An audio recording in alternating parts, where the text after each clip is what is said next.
కొద్ది రోజుల క్రితం మంచు ఫ్యామిలీలోని గొడవలు అభిమానుల్ని కలవరపెట్టాయి. సరైన కారణం తెలియనప్పటికీ మంచు ఫ్యామిలీలో జరిగిన వివాదం సోషల్ మీడియాలో దుమారం రేపిందని చెప్పుకోవచ్చు. ఈ క్రమంలో మోహన్ బాబు ఓ జర్నలిస్ట్ను మైక్తో తలపై కొట్టిన ఘటన కూడా చోటు చేసుకుంది. అతడి తలకు గాయమవ్వగా యశోద హాస్పిటల్లో చికిత్స తీసుకున్నాడు. అంతా కూలయ్యాక మోహన్ బాబు రంజిత్ అనే జర్నలిస్ట్ వద్దకు వెళ్లి పరామర్శించాడు. రంజిత్కి కాకుండా అతడి భార్య, పిల్లల్ని కూడా క్షమాపణలు కోరాడు.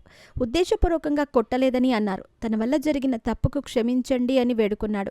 అలాగే రంజిత్ తొందరగా గాయం నుంచి కోలుకోవాలని, షిరిడి సాయినాథుడిని మొక్కుతానని తెలిపారు. స్పందించిన రంజిత్ కేవలం నాకు కాదు, జర్నలిస్టు సమాజానికి సారీ చెప్పాలని అడిగారు. దీనికి బదులిస్తూ హీరో మోహన్ బాబు జర్నలిస్టులందరికీ క్షమాపణలు చెప్పారు. మంచు కుటుంబంలో ఆస్తి పంపకాల విషయంలో గొడవలు ఉన్నాయని సోషల్ మీడియా టాక్. దీనివల్ల అన్నదమ్ములు మనోజ్, విష్ణు మధ్య విభేదాలు మరింత పెరిగాయని జనాలు చర్చించుకున్నారు.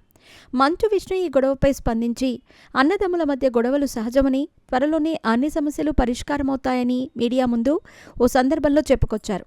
అయితే నేడు మోహన్ బాబు పుట్టినరోజు సందర్భంగా సోషల్ మీడియా వేదికగా సెలబ్రిటీలు, అభిమానులు బర్త్డే విషెస్ తెలుపుతున్నారు. ఈ క్రమంలో కొడుకు మంచు మనోజ్ తండ్రికి పుట్టినరోజు శుభాకాంక్షలు చెప్పటం నెట్టింట హాట్ టాపిక్గా మారింది. పుట్టినరోజు శుభాకాంక్షలు నాన్న. ఈ వేడుకలో నీ పక్కన ఉండలేకపోయాను, చాలా మిస్ అవుతున్నా. నీ పక్కన ఉండటానికి వేచి ఉండలేకపోతున్నాను నాన్న, లవ్ యూ అంటూ మనోజ్ తన ఇన్స్టాగ్రామ్ పోస్ట్ ద్వారా తండ్రికి విష్ చేశారు. అలాగే నా సూర్యుడివి, నా చంద్రుడివి అనే నాన్న సాంగ్ జోడించి ఓ వీడియో కూడా పంచుకున్నారు.